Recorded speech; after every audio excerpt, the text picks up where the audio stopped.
Hello, everyone, and welcome to another episode of Campus Care Ed Talks. Ed Talks is a platform where educators and leaders come on board and express their viewpoints related to education and society.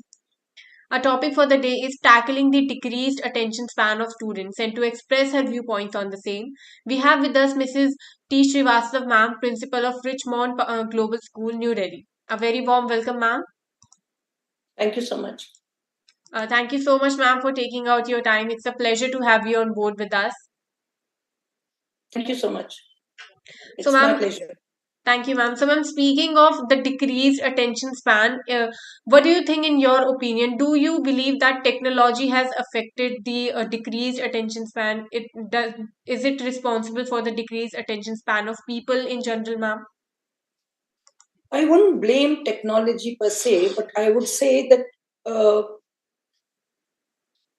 the generation is getting involved in technology, gadgets, Instagram, Facebook, so much that they find it difficult to pull out themselves and pay attention to things which are of much more, it might have a serious impact on them.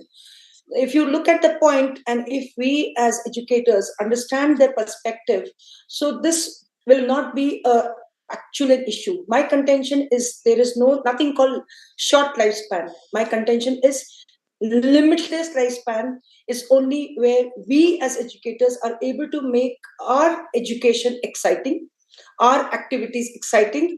For example, like let us go back to our brain has not changed much compared to what the food gatherers and the food hunters had. That time, the only thing that they had in mind was the high point in life was to capture an antelope or to find a berry, and that would give them excitement, just as gives us excitement to see Facebook or see the notification, waiting to see you need to be validated, you need to be entertained. If that is the case, if we look at our education and we look at our curriculum, we look at our activities, how we are designing it, we will be able to combat this issue. For example, like ferocious advancement in technology, things are packaged beautifully in high technological order, it captures the brain. Same thing, what I want to say is the basic rule about life attention span is age into 4 plus 2. For example, the child is 4 years, 4 into 4 plus 2. 4 4 is 16, 16 plus 2, that is 18 minutes activity we need to design, give it a break, and move on to the next one. It is the age into 4 plus 2. And if we keep that in mind, we will not be able to, complain that students are not paying attention. Secondly, we need to understand that we have to come above the understanding of the students. Students today, don't you cannot take them for granted. They're very intelligent. We need to understand what is that they want and how we need to repackage a program. Absolutely, ma'am. That was very well explained. That how is technology affected? Is it affecting the attention span of people or not, ma'am? So moving forward, how do you think the decreased attention span when it comes to the students and the learning process? How is it affecting the way the students are learning, ma'am? See, firstly, I would like to talk about a brain chemical, motivating brain chemical called dopamine. When that, if I'm able to understand that, I'm able to design my program and able to make the students understand that if you do this, there is a reward, instantaneous reward, you'll never have this attention span. Yeah. You need to motivate them that if you do this, this is what you're going to get.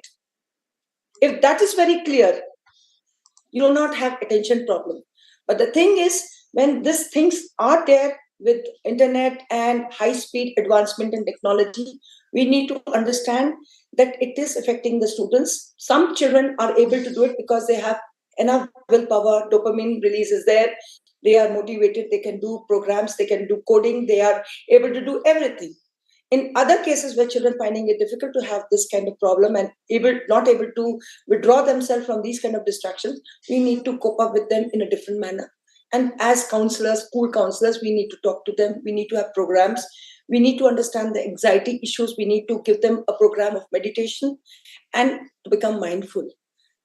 Becoming mindful is one way where you can make the child understand, okay, you are not paying attention, come back, come back. This is how I tell the teachers, if you do this, the moment you see the children's mind moving out, you have to bring them back into the main track, and you have to give them small small portion of work so as to put them onto the main track.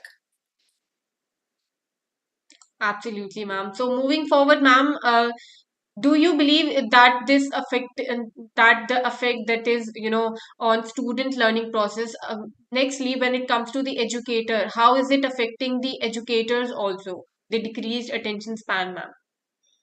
It is, especially this has definitely has a great impact on the teachers, because today teachers have to be on their front foot.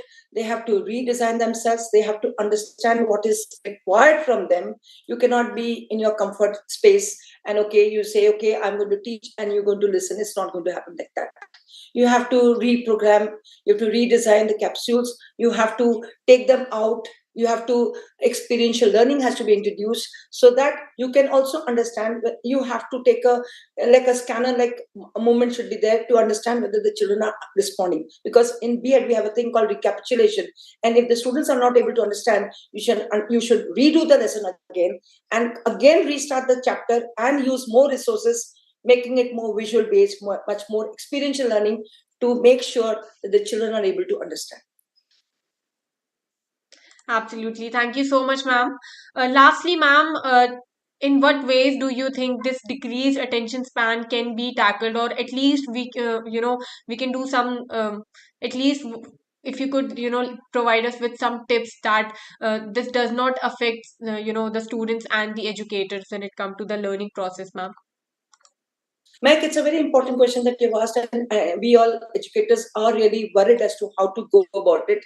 Uh, for example, you have to understand that in a class of 30, you would have around 10, 15 who have this issue.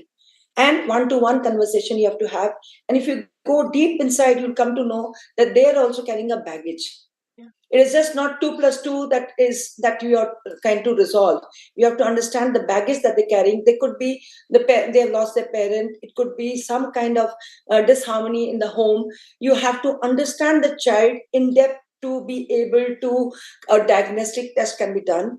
And firstly and lastly, in Japan, they have talked about meditation has helped a lot of children from kind of being dropouts.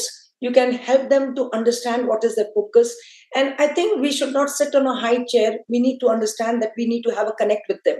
If we're able to connect with them and the children are able to tell you the problem and able to tell you very honestly that I'm not able to focus, you need to understand and not be judgmental of the student, understand its issues, and try to deal with every child case by case, because one rule cannot be used for all the students. So this is one way, but I would definitely recommend that meditation should be taught as early as possible. It definitely helps them to keep the thoughts under control. They are much more calmer, much more peaceful. Their intuitive power increases, and they have a very clear idea as to what they want to do in life. Very well said, ma'am. Thank you so much, ma'am. I guess I think we all can agree to this that meditation, it is something, whether you're a student, you're a parent, you're an educator, or whatever, it's really beneficial for all of us, ma'am. Right. And the statistic says that a child who picks up meditation at the early stage definitely is able to chalk out his own career in a much better manner. Absolutely, ma'am. Thank you so much, ma'am, for being here today. It was lovely having you here and listening to your experiences and viewpoints, ma'am.